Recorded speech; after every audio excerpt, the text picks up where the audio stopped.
이게 인제 2011년인가 그 피나스라고 그 미국 국립과학원 회보라는 게 있어요.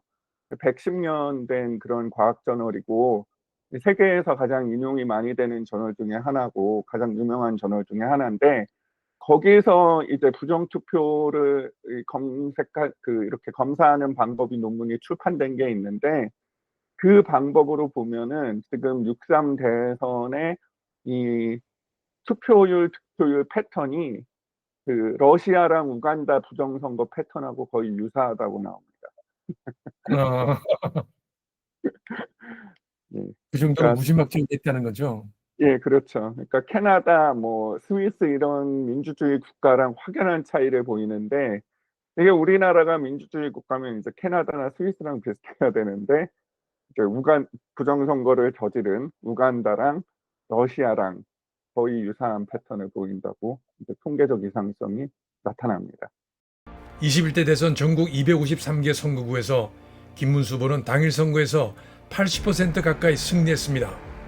그러나 사전 선거에서는 겨우 17%만 승리. 사전은 이재명 후보가 83%를 가져간 겁니다. 더 기가 막힌 것은 전국 253개 선거구에서 당일에서 80%나 이긴 김문수 후보가 제외 투표는 단 한 곳에서만 이긴 겁니다. 보수의 텃밭이라는 서울 서초구를 20대와 이번 21대를 비교해 보시죠. 당일은 김문수 후보가 다 이겼습니다. 그러나 관내 사전은 지난 대선에서는 압도적으로 이겼지만 이번 6.3 대선은 20%나 넘게 졌습니다. 관내 사전도 이번에는 이재명 후보가 15%나 이겼습니다. 제외투표도 이번에는 역전해 이재명 후보가 18%나 이겼습니다. 보수의 텃밭에서 대역전극이 벌어진 겁니다.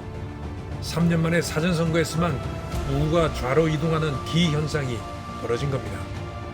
서울 종로 선거구는 사전선거에서 이재명 후보가 65%나 격차를 벌렸습니다. 이는 역대급으로 믿기 힘든 현상이 벌어진 것입니다.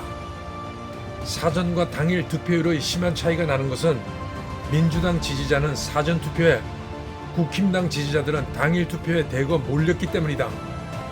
이런 주장이 통계적으로 그리고 과학적으로 맞을까요? 이 주장이 맞지 않는 이유 4가지를 알려드리겠습니다. 사전투표를 하게 된 경우는 대부분 개인 사정 때문입니다. 언론 보도나 주변의 권유의 영향을 받아서 사전투표를 한 것이 아니라는 겁니다.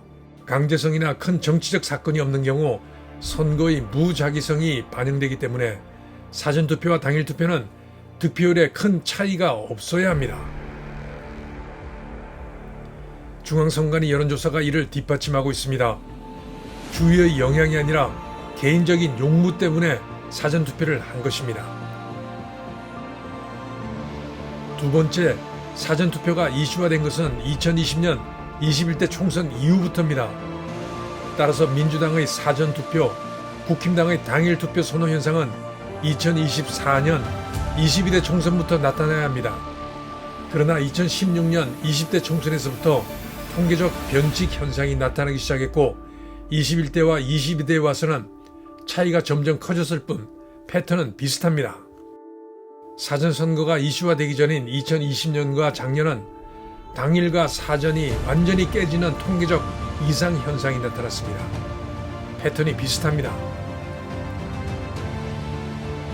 세 번째, 만일 민주당 지지자들이 사전투표에 많이 나왔다면 사전투표율이 높은 지역구일수록 민주당 득표율이 올라가야 합니다.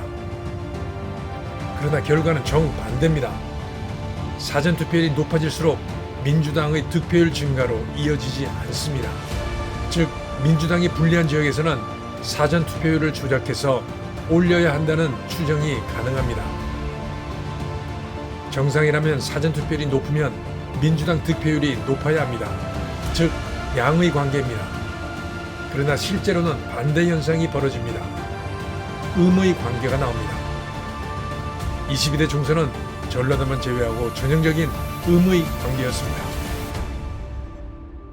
사전투표에서 민주당 지지자가 몽창 몰려 나갔다고 하면 예. 이 민주당 지지도가 높을 때 사전 투표율도 당연히 높아야죠. 높아야 돼요. 그 정액 그러면 설명이 되는 거예요. 예, 플러스 관계. 코릴레이션에서 플러스 관계가 나와야 예. 되는데 그렇게 안 나오는 거예요. 지금- 이렇게 나온다는 얘기는 이게 사전 투표에서 민주당 지지자들이 몽창 나갔다고 하는 게 설명이 또 안 되는 거예요. 예. 통계적으로. 통계적으로 설명이 전혀 안 되네. 예, 그래서 저는 통계학자로서 이게 사전 투표에서 민주당 지지층이 몽창 선거에 몰려 나갔다는 것이 통계적으로 증명이 안 된다. 가설 검증해도 이게 채택이 안 되는 거예요. 밀도 곡선을 보면 사전 투표 빼기 당일 투표 KD 분포, 즉 밀도 분포가 완벽히 좌우 대칭을 이룹니다.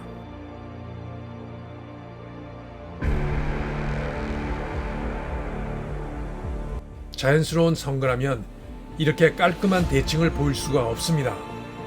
이는 통계학적으로 설명이 어려운 인위적 현상으로 정교한 보정이 됐을 것으로 강하게 의심이 됩니다.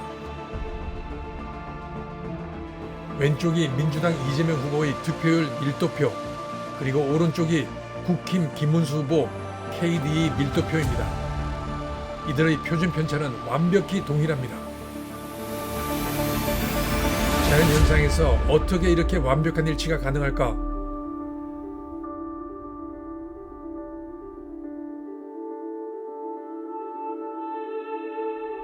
표준 편차란 여러 개의 숫자가 있을 때 그 숫자들이 평균 값에서 얼마나 떨어져 있는지를 보여주는 값입니다. 평균치에 가까울수록 표준 편차가 적고 멀어질수록 표준 편차가 큽니다. 는 뭐 표준 편차가 넷째 자리까지 완전히 동일하다는 거는 이쪽 후보 거를 뺏어서 저쪽 후보로 갖다 놓고 뭐 거의 그런 수준으로 이렇게 편차를 완전히 그냥 인위적으로 맞추지 않으면은 나오기 힘든, 자연적으로 이런 현상은 나올 수가 없다고들 하죠. 표준 편차가 어떻게 두 후보가 똑같습니까? 이게 씨를 동일한 씨앗이지만 이렇게 밭을 반으로 나눠서 이렇게 마음대로 흩뿌렸어요. 이렇게 양쪽으로 이렇게 마음대로 흩뿌렸더니 그 씨앗의 그 분포가 완전히 똑같이 이렇게 거울 대칭으로 나오고 그 씨앗의 그 줄기들의 키들도 거울 대칭으로 다 똑같이 나왔다. 뭐 거의 이런 수준으로 그 자연계에서는 나오기 힘든 값이죠. 정치적 양극화로 인해 A 후보 지지자가 많은 곳은 B 후보가 적고 또 반대도 발생할 수 있습니다. 이 경우 분포도는 비슷하게 나올 수가 있습니다. 그러나 이번 경우처럼 완벽히 반전되는 현상은 일어나기 어렵습니다. 요약하자면 완벽한 일치는 확률이 0의 값에 수렴하기 때문에 현실 세계에서는 이런 패턴과 결과는 인위적 개입 없이는 일어날 수가 없습니다. 이는 Z값으로 따지면 우주 탄생 이래 매주 로또를 맞을 확률보다 낮은 겁니다. 김문수 후보의 사전 당일 투표율은 이재명 후보의 당일 사전 투표율과 밀도가 완벽하게 일치합니다.